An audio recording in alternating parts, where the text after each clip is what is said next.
नमस्कार मित्रों, नाम पूछ करके गोली मारी थी और अब घर में घुस करके मिट्टी में मिलाया जा रहा है। बहुत सारे लोग अधीर हो रहे थे और मोदी सरकार से प्रश्न पूछ रहे थे। कुछ लोग तो राफेल विमान का खिलौना लेकर के उसमें नींबू लटका करके मजाक उड़ा रहे थे। बहुत सारे लोग सवाल पूछ रहे थे, अधीर हो रहे थे और सरकार का मजाक उड़ा रहे थे, मोदी जी से सवाल पूछ रहे थे। तो लो, अब शत्रुओं को भी जवाब मिल रहा है और उन लोगों को भी जवाब मिल रहा है जो अधीर हो करके, वैसे तो उनको सरकार को घेरने का काम रहता है तो वो घेरते ही रहते हैं, लेकिन जिन्होंने नाम पूछ करके मारा था, निर्ममता पूर्वक मारा था 26 लोगों को, उन सबको मिट्टी में मिलाने का कार्य प्रगति पर है।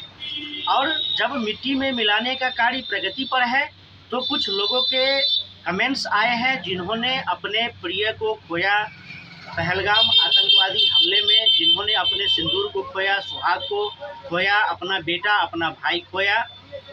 तो वह सब लोग मोदी सरकार का धन्यवाद कर रहे हैं और कह रहे हैं कि जैसे कि असावरी जगदले की बेटी है, संतोष जगदले की बेटी है असावरी जगदले, वह कह रही है कि यह आतंकवादियों द्वारा मारे गए लोगों के लिए सच्ची श्रद्धांजलि है। वही ऐश्वर्या द्विवेदी है जो शुभम द्विवेदी की पत्नी है, वो कह रही है कि मैं प्रधानमंत्री का बहुत धन्यवाद करती हूँ कि उन्होंने मेरे पति की मौत का बदला लिया। उसके बाद संगीता गणगोटे है जो कौस्तुभ गणगोटे की पत्नी है, वो कह रही है कि ऑपरेशन का नाम सिंदूर दे करके महिलाओं का सम्मान किया है मोदी जी ने। बहुत सारे कमेंट्स हैं सोशल मीडिया में, बहुत सारे लोग अपने अपने हिसाब से अभिव्यक्त कर रहे हैं। और जब से पहलगाम का आतंकवादी घटना हुआ है तब से लेकर के बहुत प्रकार की बातें हो रही है। जो शत्रु तत्व है और उनके जो हितैषी है उनके बारे में भी, उनके समर्थन में भी बातें बोली जा रही थी और सरकार को घेरा जा रहा था और मजाक बनाया जा रहा था। लेकिन यह है कि मोदी है तो मुमकिन है, और क्योंकि आतंकवादी ने सीधा सीधा मोदी को चैलेंज किया था कि नाम पूछ करके मारा है, कलमा पढ़ने के लिए मजबूर करके मारा है और कहा गया कि जाकर के मोदी को बता देना। तो लो बेटा, अब मोदी तुम्हें बता रहा है, अब तुम किस बिल में जाकर के छुपोगे, तुम्हें हर उस बिल से ढूंढ करके मारा जाएगा, बल्कि अब तुम्हारे बिलों को भी उड़ाया जा रहा है। तो अब आतंकवादियों को बिलों से निकाल करके उनके बिलों को उड़ाया जा रहा है और भयंकर कार्रवाई हो रही है। रात के 1 बजे से तो अब नाम पूछ करके मारने वाले आतंकवादियों को मिट्टी में मिलाया जा रहा है। बहुत सारी जिहादन आंटियां हैं, बहुत सारी जिहादन आंटियां हैं जो कहती रहती है कि अरे ठीक है बेटा, आतंकवादियों को मार रहा है, अब तो तसल्ली मिली, अब तो मन को ठंडक मिली।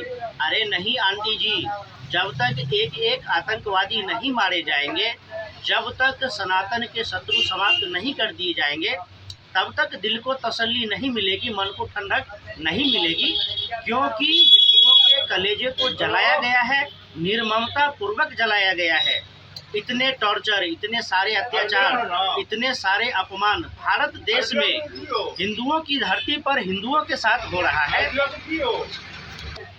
4 आतंकवादी मारे जाते हैं और ये सारे जिहादी तत्व हिंदुओं के भीतर दिल में ठंडक ढूंढने लगते हैं कि चलो अब हिंदू इस बात को भूल जाएंगे, मामला शांत हो जाएगा और फिर अपना इस्लामिक साम्राज्यवाद, जिहाद, आतंकवाद का कार्य चलता रहेगा और उसके पीछे एजेंडा चलता रहेगा।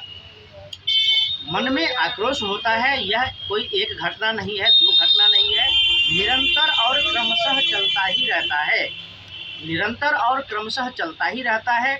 इसलिए आवश्यकता है कि यह जो 9 ठिकानों पर हमले किए गए हैं, यह 9 ठिकानों पर हमले करने से बात बनने वाला नहीं है। आतंक के हर एक आकाओं को ढूंढ ढूंढ करके दंडित करना होगा, उसको मिट्टी में मिलाना होगा, इसका जो जड़ है उस पर प्रहार करना होगा और बहुत बड़ी कार्रवाई करने की आवश्यकता है। केवल 9 आतंकवादी ठिकाने पर हमला करने से बात बनने वाला नहीं है।